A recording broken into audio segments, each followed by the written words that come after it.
학계 선지서를 함께 읽어보겠습니다. 학계란 뜻은 나의 축제일이란 뜻을 가지고 있습니다. 4개월에 걸쳐 예루살렘 백성들에게 말씀을 선포했는데요. 그 포로기 이후에 페르시아 시대를 배경으로 하고 있습니다.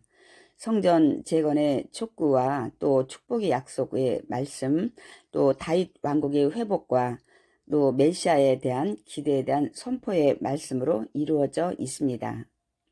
학계 1장 다리오 왕 제2년 여섯째 달에 곧 그 달 초하루에 야훼의 말씀이 선지자 학계로 말미암아 스알디엘의 아들 유다 총독 스룹바벨과 여호사닥의 아들 대제사장 여호수아에게 임하니라 이르시되. 그러니까 이 시대는 BC 520년 정도 되는 시대입니다.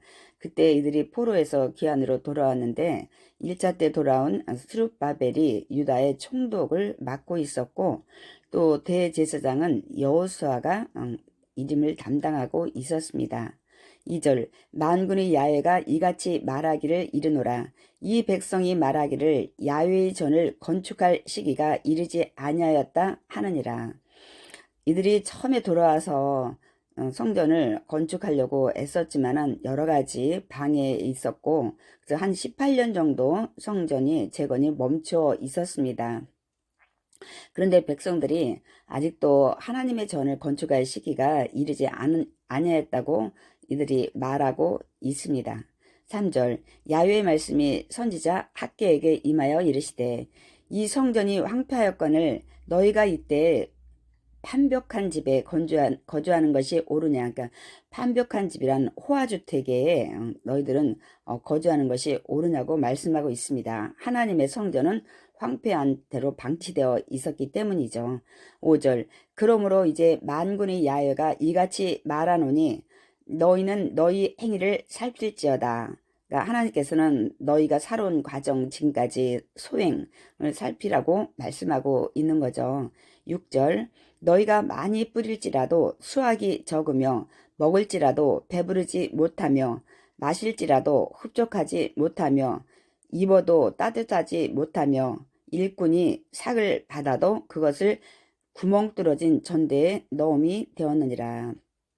그러니까 이들이 성전 건축을 소홀히 했기 때문에 이렇게 많이 뿌려도 수확이 적고 먹어도 배부르지 못하고 마셔도 흡족하지 못하고 입어도 따뜻하지 못하고 또 일꾼이 삭을 받아도 구멍 뚫어진 전대에 넣는 것 같은 그런 상황이라고 말씀을 하고 있습니다.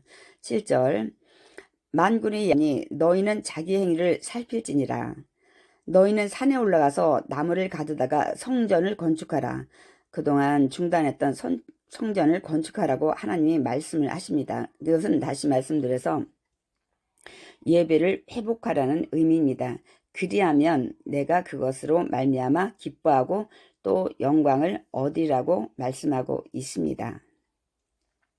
9절 너희가 많은 것을 바랐으나 도리어 적었고 너희가 그것을 집으로 가져갔으나 내가 불어 버렸느니라. 그러니까 하나님께서 그렇게 하셨다는 거죠. 나 만군의 야훼가 말하노라. 이것이 무슨 까닭이냐. 그러니까 적은 소출의 이유가 무슨 까닭이냐.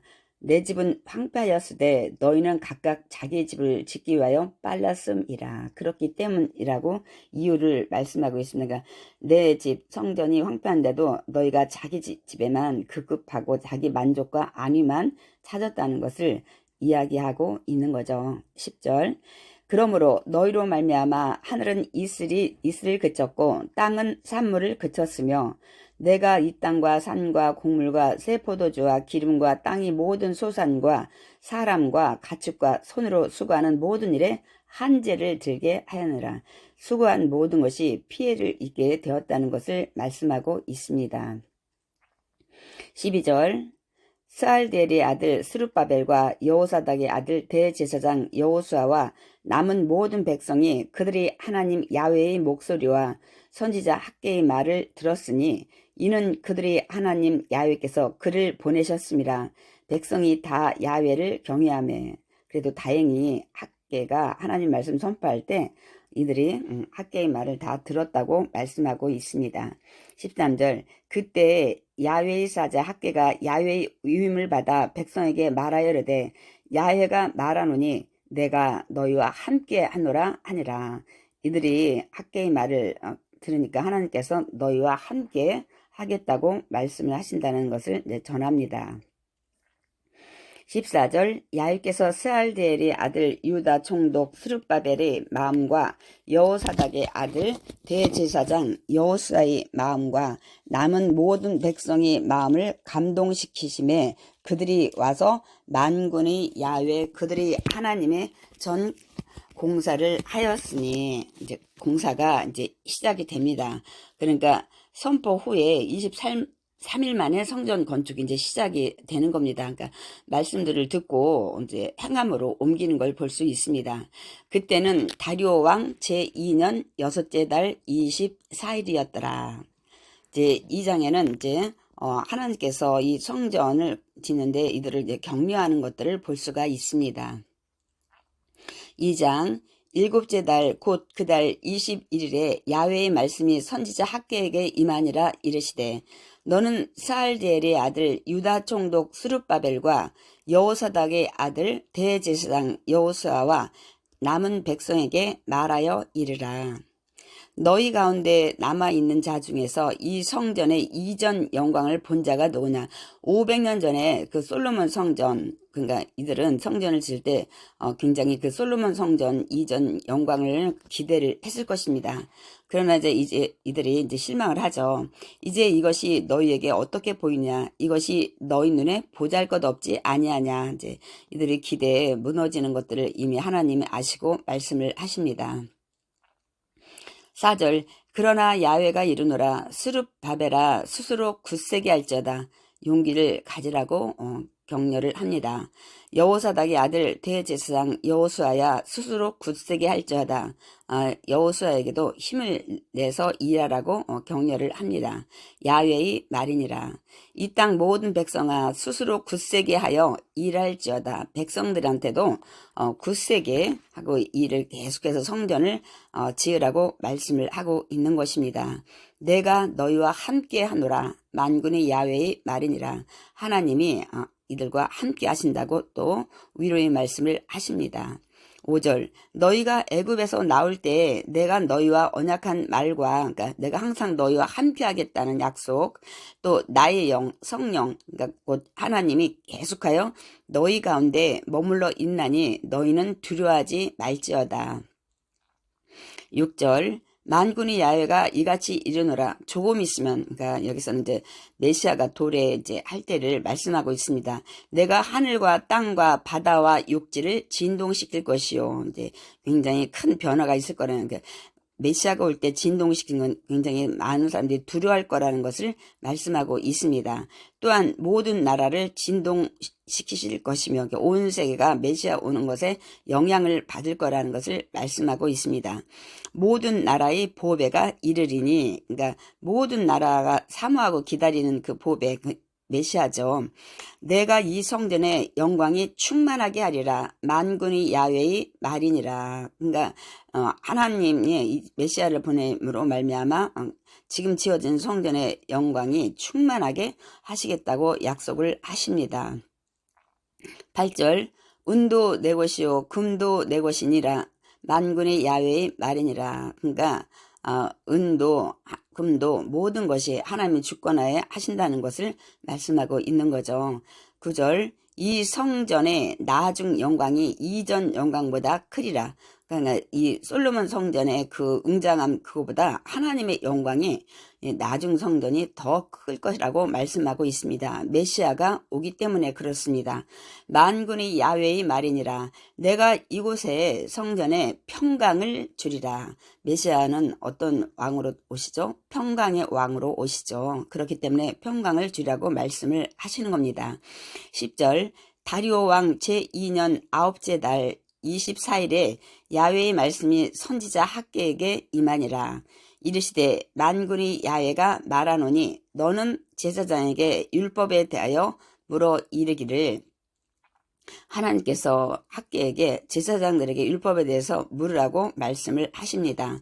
12절 사람이 옷자락에 거룩한 고기 그러니까 하나님께 드려지는 거룩한 희생 제물을 쌓는데 그 옷자락이 만일 떡에나 국에나 포도주에나 기름에나 다른 음식물에 닿았으면 그것이 성물이 되겠느냐 하라. 이렇게 물으라는 거죠.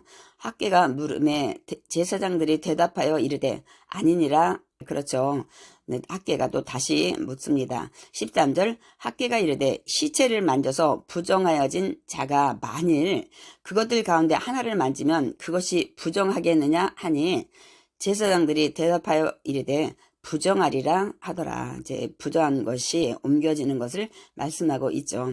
14절 이에 학계가 대답하여 이르되 야훼의 말씀에 내 앞에서 이 백성이 그러하고 이 백성이 부정하다는 것을 말씀하고 있습니다. 그러니까 성전을 짓는 이스라엘 백성들이 진정한 회개를 없이 성전을 짓는 것을 말씀하고 있는 거죠. 이 나라가 그러하고 그들의 손이 모든 일도 그러하고 그들이 거기에서 드리는 것도 부정하니라. 그래서 진정한 회개를 통하고 그 다음에 하나님 윤리를 실행하고 그 다음에 성전을 짓는 모든 것들을 행해야 되는 것을 말씀하고 있습니다.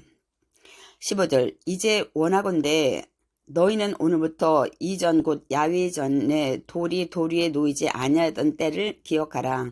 그러니까 성전 재건 공사를 하기 전 그때를 생각을 하라는 거예요. 그래서 이전 곧 이제 그리고 성전 재건을 중단했을 때를 전에 있었던 일을 잘 생각해 보라고 이제 얘기를 합니다.